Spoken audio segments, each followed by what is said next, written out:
Hello everyone, hope you are doing well. Welcome to the online platform Civil Technobricks. Guys, here we will tune for instantaneous decoding of the conceptual knowledge in the field of civil engineering where study elaborates decoding the earth to build a better world. Today we will go through the core concepts related to the groundwater conservation, artificial recharge and watershed management with reference to the applications of civil engineering. Here, the groundwater occurs within geological formations known as aquifers and moves through permeable rock layers as shown in the picture.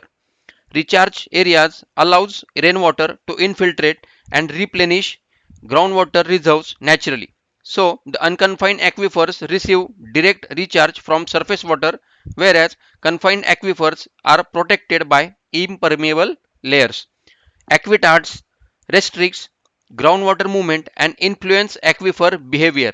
Means we have to understand the subsurface geology, which is most important and essential for designing groundwater conservation and recharge structures.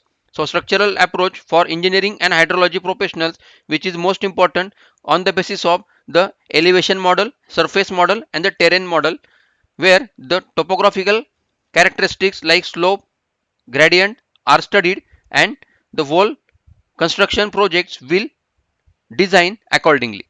Groundwater is a structurally bounded resource where the myth and the reality. The myth is not sure, but the reality is confirmed, where the exact natural rock layers, or we can say that their textures and patterns orientations are considered, where impermeable boundary for shell type of rock is there, where also storage volume is present, where the function of stratum like its thickness, its porosity, its permeability, these are the characteristics. And then again impermeable boundary of shell means the storage volume of water or the source of water which is stored in between two impermeable boundary that are made up of shell with reference to its orientation. That is the actual reality of groundwater availability and storage. Conservation is required because groundwater capacity is dictated by the precise thickness, depth and porosity of localized geological strata, which is a finite physically bounded reserve. So groundwater ability depends on geological structures, aquifer thickness and porosity. Aquifers have finite storage capacity and cannot store unlimited water. They store only limited water as the space is available. So impermeable formations such as shale type of rock acts as a natural boundaries for the storage. Excessive withdrawal or excessive extraction of water can exceed the natural recharge rates. Now, the groundwater conservation is necessary because groundwater is limited and physically bounded resource. The mechanics of depletion, where the outpacing natural recharge. Here, the three conditions are there. First is the equilibrium condition. Second one will be the over extraction, and third will the system collapse. In equilibrium condition, the borewell is there. Huge amount of water is available. So we are extracting that amount of water equally. But in over extraction, the cone of depression is there. That means that there is a depletion of groundwater level, so that over extraction which is not feasible. Third one, system collapse. System collapse is due to the differential compaction in between the soil layers or rock layers. With reference to that, geological subsurface investigation or the geological components like fold, fault, cracks, these are all considered and the collapse will studied. So groundwater system remains stable when recharge equal to the extraction. So primary causes for the mechanics of depletion are agricultural overdrafting, where the extraction of water or the rate of extraction of water is more rather to the infiltration rate. Second one, urban impermeability, that is in urban areas concrete surfaces block the natural drainage pathways. Also whole soil will be covered by the concrete or paver blocks, so that the water doesn't keep the contact in between the soil layers, so the permeability or seepage will loss. Third one, structural disruption, that is deep pumping alters natural hydraulic gradients, where pulling saline or contaminated water into the aquifer will picture, so that the groundwater will get contaminated. Now, excessive pumping creates a cone of depression around the wells or the natural pumping stations, where the continuous over extraction leads to the groundwater table decline or deplete. Differential compaction may cause land subsidence and structural damage. Means urbanization reduces natural recharge by covering land with impermeable surfaces like concrete layers. Taxonomy of artificial recharge method, which is based on the selection criteria. That selection depends on entirely the mapping of outcrop pattern of horizontal and vertical strata relative to the surface topography. The artificial recharge enhances groundwater storage through engineered interventions. These recharge wells directly inject water into deep aquifers.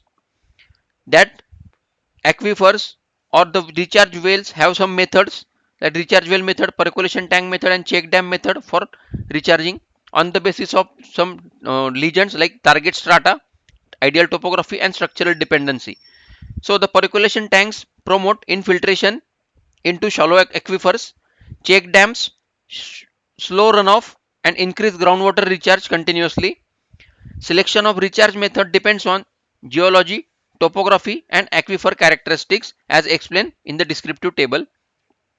So most important, target strata and ideal topography, so that the structural dependency will depend on these two criteria, where check dam construction or percolation tank construction or recharge well construction.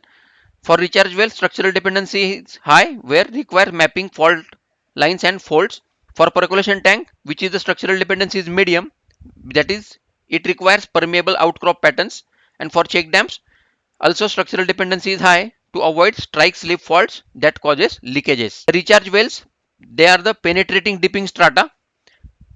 So call out 1 and call out 2, two zones are there. First call out is Watershed zone bypass and second call out is target stratum. So now recharge wells transfer surface water directly into deeper aquifers. So injection well or recharge well directly transfer the collected water to the ground strata or in the deeper aquifers. They bypass low permeability surface layers and urban impermeable surfaces. So there will not be any drop by drop percolation or permeable action of water. It is direct transfer of the rainwater, collected rainwater, to the deeper aquifers. So accurate geological investigation is most important for the same, which is necessary to identify the target aquifers. The well depth must be designed according to the deep and thickness of rock strata. These recharge wells are highly effective in urban areas where infiltration is limited. So the mechanism is based on the direct injection of the water or the collected water of rainwater, of treated surface water or roof runoff into deep confined aquifers. Engineering criticality or risk or problems are, it requires accurate calculation of the thickness and depth of strata, using which 3-point problems to avoid injecting into non-porous rocks.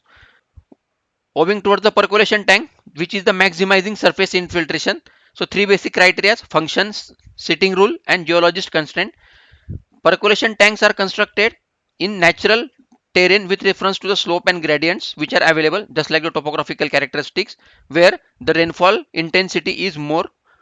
With reference to that slope and gradient, we are targeted the site selection for the percolation tank. That percolation tank stores runoff water temporarily to enhance infiltration, or it integrates the water percolation within the earth's surface. That percolated water may travel through folds, faults, or cracks or pores to nearby streams or wells. Stored water creates hydrostatic pressure that promotes groundwater recharge. These structures are most suitable for shallow unconfined aquifers. Highly permeable soil and rock formations are essential for success to integrate the rate of recharge in the groundwater, which is already depleted. So clay rich formations and Aquitards reduce recharge efficiency. So means we have to target the location of percolation tank without the clay rich formations. That is function for the percolation tank, which depends on the surface runoff to maintain a constant hydrostatic head, which force the water to infiltrate in the soil matrix over the time travel. Then the sitting rule function, which must be placed over highly permeable unconfined aquifers. And the third one, geological constraints, most important, were ineffective because if seated over thick clay lenses or clay areas, horizontally bedding shells, which acts as an aquitard. Next one will be the check dams, that are the intercepting natural drainage. What is the purpose of check dam, that is the small barriers built across seasonal streams to reduce water velocity, prevent soil erosion and enhance localized recharge within the boundaries of river or streams. So first image where strike slip fault zone is marked. With reference to that strike slip fault zone, we select the site for the check dam construction and we constructed it. In second one, there will be a strike slip fault zone which is in oblique angle vertically. With reference to that, the concrete check dam is constructed and loose alluvium. So we can say that the first diagram will be the top view and the second diagram will be the cross section at the same time. We can check the concrete check dam in the top view and cross section view so that the stored water may get percolated with reference to the porous soil layers or the rock layers. So check dams are small barriers constructed across streams and drainage channels, just like the Jalayukta Hiware Bandhare. They reduce runoff velocity and increase infiltration opportunities. Check dams help prevent soil erosion and sediment transport also. The structural stability point of view, it depends on the foundation condition and bedrock quality. Geological fault zones must be evaluated before construction. So the structural setting, which is most important with reference to the engineering point of view, engineers must map local faulting.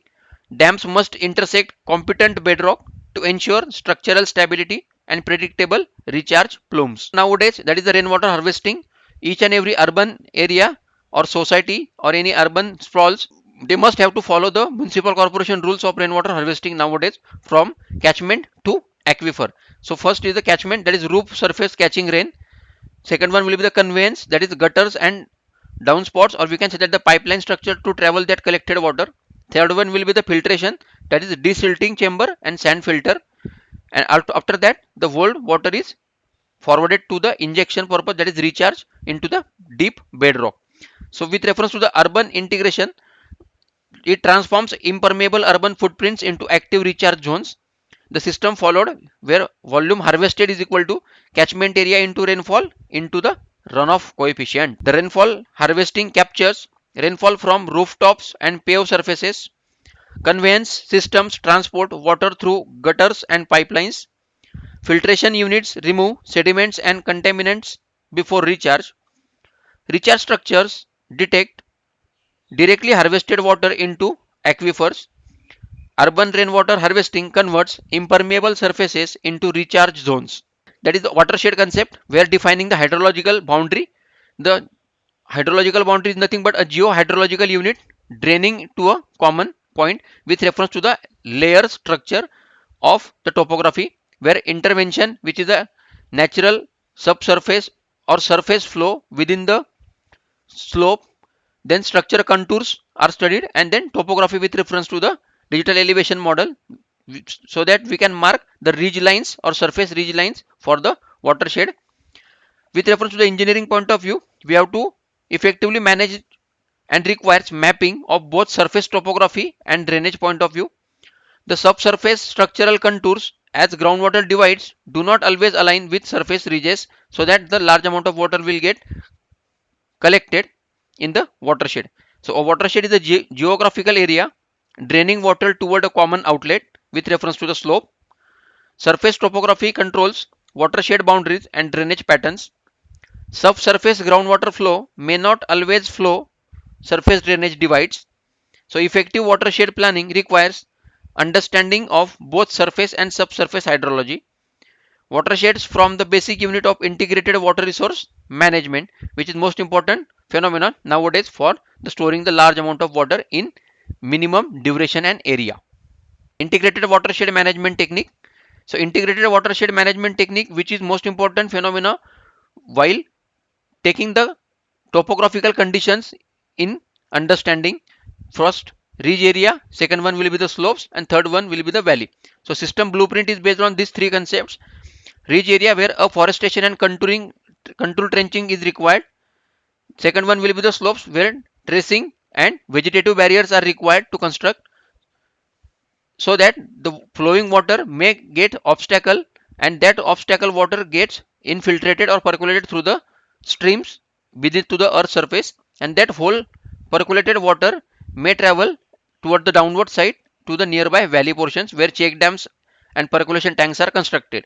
So the core objective of integrated watershed management technique is retain the water where it falls, slow down its flow or its nature of flowing or runoff, so that the sprayed water will get infiltrated into the ground, and that ground depleted groundwater table will get increased. So the mechanical structures just like dams or trenches are constructed which provide immediate control of runoff and its flow pattern. Biological measures, that is vegetative cover, which is most important to reduce the flow, which provide the long-term stabilization to the soil particles also. So watershed management follows a ridge to valley treatment approach. Ridge areas are treated using afforestation and contour trenching. Slopes are stabilized through tracing and vegetative barriers. Valley regions use check dams and percolation tanks for recharge. So the main objective is to retain the flow, slow down the flow, spread the flow, and infiltrate the water within the earth surface.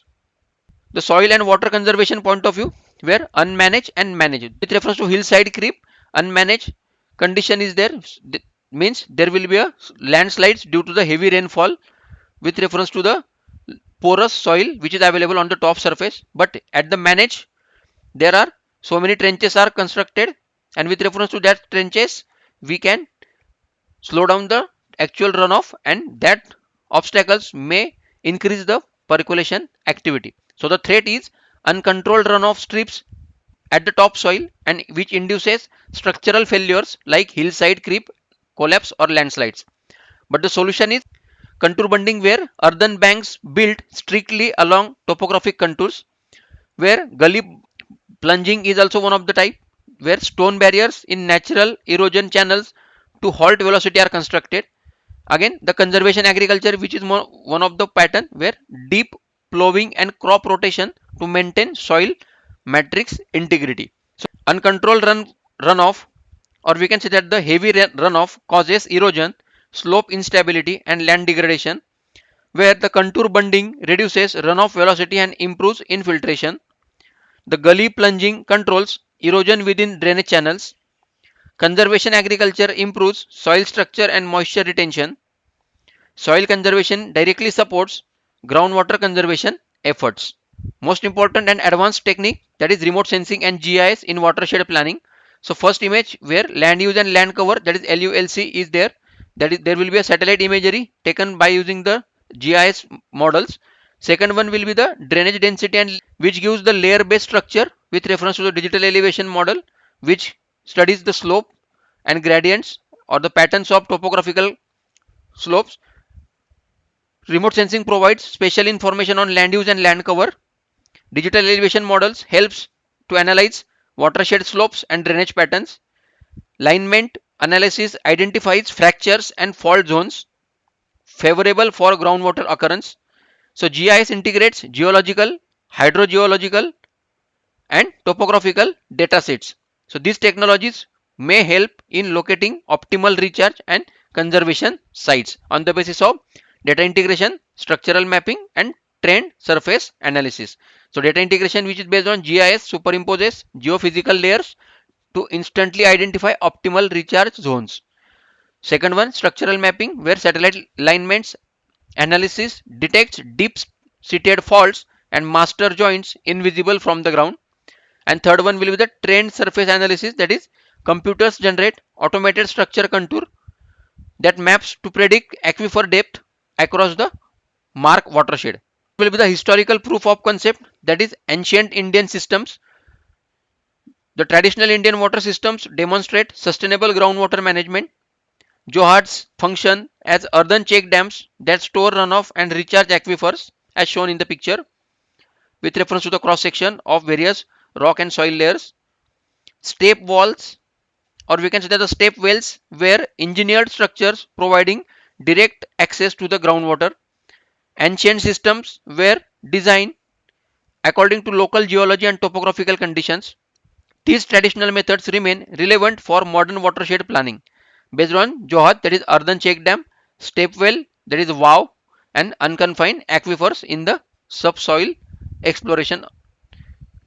So in Johads, in the Rajasthan state of India, where traditional earthen check dams that captured monsoonal runoff historically proven to raise local water tables and revive dormant rivers. Stepwells or bowlies, we can say that engineered deep trenches that intersect specific plunging folds of aquifers, ensuring year-round access while doubling as community climate refuges. One of the most important case study nowadays, recent case study is that the Hiware Bazar watershed information or transformation. Before 1990, the whole Hiware Bazar of village area is like that with reference to the digital elevation model.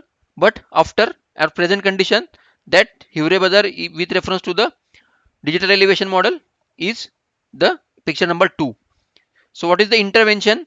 Implementation of reach to valley watershed principles, banning deep tube wells and constructing 300 plus contour trenches and earthen dams. This is the actual procedure. Geological impact is that restored the natural hydrostatic pressure of the underlying basaltic aquifers. Result, transition from a drought prone depleted village to a water surplus agricultural economy. So which is the most important case study? Hiware Bazar is a successful watershed management model in Maharashtra. Reach to valley treatment techniques were implemented throughout the whole watershed area. More than 300 contour trenches are constructed and earthen structures which enhance the recharge or groundwater recharge.